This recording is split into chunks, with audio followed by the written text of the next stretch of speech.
Foundations of Amateur Radio.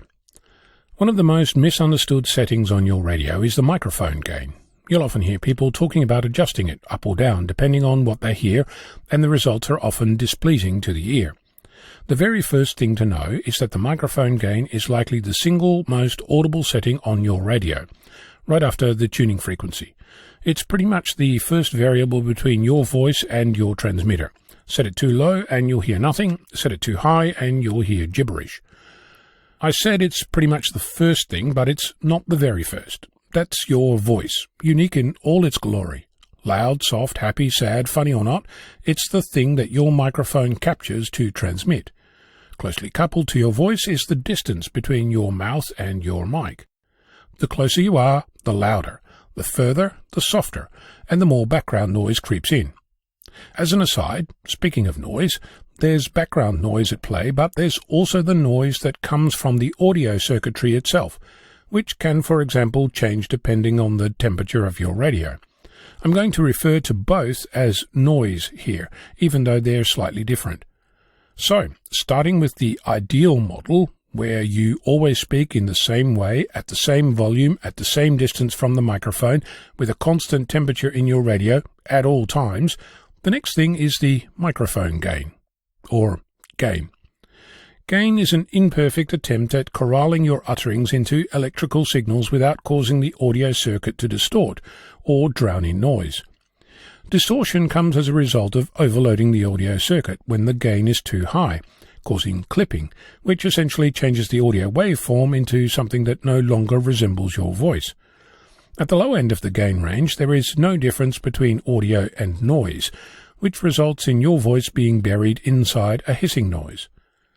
You might wonder why we don't just build transmitters that cannot clip and increase your volume. Well, we do. We use things like AGC, or automatic gain control, to attempt to prevent such things from happening, but this isn't perfect.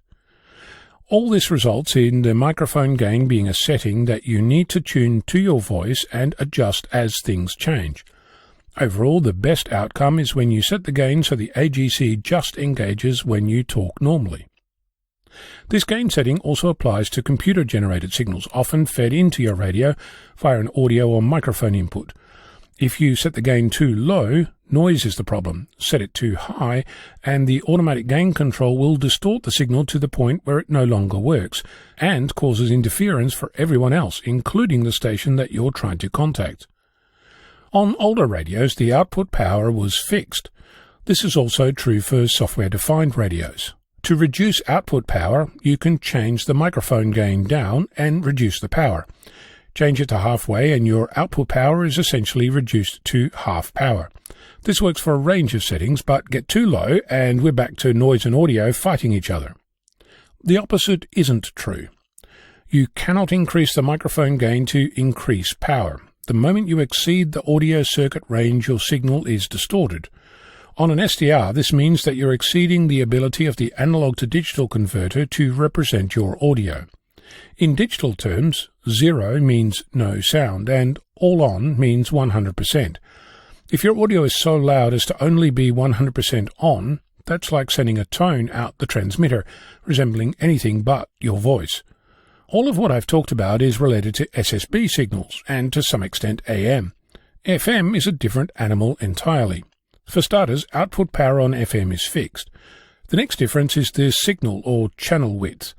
Without going into full detail, FM comes in different widths: WFM or wideband FM, NFM or narrowband FM, and between the two, normal FM. To make things more fun, not everyone agrees on what each one means at any given time. Also, channel width and channel spacing are not the same thing, but that's for another day. Gain aside for a moment, consider two matched FM radios using the same channel width. Your voice volume is determined by how much of the channel you use. Louder means wider, softer means narrower. Adjust the gain up, the signal gets wider, but the limit of the channel width remains. Get too high and it clips at the channel width and distorts. At the other end, changing the gain down, you'll use less of the channel width and eventually the noise and your voice will be at the same level and you won't be heard. Let's look at what happens when you use a normal FM signal to transmit to a narrowband FM receiver. Essentially, your signal is too wide, and the result is that your voice will be clipped unless you speak really softly or if you set the gain really low. Either way comes with more noise. Similarly, if you transmit a narrowband FM signal to a normal FM receiver, then your voice will be very low, regardless of the microphone gain setting, and turning it up will only distort it due to clipping inside your transmitter. So for FM, before fiddling with the gain, make sure that you're using the same FM mode as the other station. One thing to remember is that when you use a repeater, if the audio is always too loud for everyone, your mode is probably too narrow. Similarly, if the audio is always too soft and you always need to turn up the volume on your radio, your mode is likely too wide. Check your radio specifications to determine what each mode means. In broadcast audio, this whole thing is managed by calibration using standard tones, but as amateurs we tend to rely on other people reporting their feelings on the quality of your voice, with the often heard admonishment to adjust the microphone gain. I'm Ono, Victor Kilo 6, Foxtrot Lima, Alpha Bravo.